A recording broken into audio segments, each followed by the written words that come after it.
Hi. Finally നമ്മുടെ treatment എല്ലാം കഴിഞ്ഞിരിക്കുകയാണ്.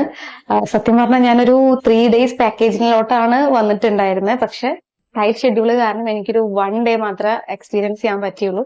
എന്നിട്ട് പോലും ഭയങ്കര ക്വിക്ക് ആയിട്ടുള്ള ഒരു റിസൾട്ടാണ് കിട്ടിയിട്ടുള്ളത്. നമ്മൾ ഈ മാരേജിനോട് അനുബന്ധിച്ച് ഒരുപാട് കാര്യങ്ങളിൽ നമ്മൾ പുറത്തൊക്കെ പോയി ഭയങ്കര ടാൻഡ് ആയിട്ടായിരുന്നു ഇരിക്കുന്നുണ്ടായിരുന്നെ. പിന്നെ സ്കിന്നൊക്കെ ഭയങ്കര ഡ്രൈ ആയിട്ടുണ്ടായിരുന്നു. ശരിക്കും ഇതൊരു ബ്രൈഡൽ പാക്കേജ് ആണ്. അപ്പോ ബ്രൈഡ്സിനെ മാത്രം ഫോക്കസ് ചെയ്ത് ചെയ്യുന്ന ട്രീറ്റ്മെന്റ്സ് ആണ്.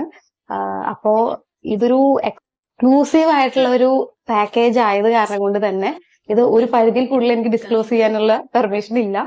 സോ എല്ലാവരും ഡയറക്റ്റ് ഇങ്ങോട്ട് വന്ന് ഇത് എക്സ്പീരിയൻസ് ചെയ്ത് നോക്കണം. അതുപോലെ തന്നെ നമുക്ക് ഇവിടുന്ന് കുറെ പ്രൊഡക്ട്സ് ഒക്കെ തന്നിട്ടുണ്ട്. പ്രൊഡക്ട്സിന്റെ സ്മെല്ല് നമുക്ക് ഭയങ്കര ബോഡി മൊത്തം ഭയങ്കര റിഫ്രഷ് ചെയ്ത ഒരു ഫീലാണ്. ഭയങ്കര ഫീൽ ഗുഡ് പ്രൊഡക്ട്സ് ആണ്. പിന്നെ ഈ പ്രൊഡക്ട്സിൽ എനിക്ക് പേഴ്സണലി ഭയങ്കര ഫേവറേറ്റ് ആയിട്ടുള്ളത് സാൻഡലിന്റെ ബോഡി ബട്ടർ എന്ന് പറഞ്ഞിട്ടുള്ള ഈ ഒരു ക്രീമാണ്. ഇതിലാണ് എനിക്ക് എന്റെ ഫേവറേറ്റ് സ്മെല്ല്. അതുപോലെ സ്കിന്നൊക്കെ ഭയങ്കര സോഫ്റ്റ് ആവും. ഇതെല്ലാവരും എക്സ്പീരിയൻസ് ചെയ്ത് നോക്കണം.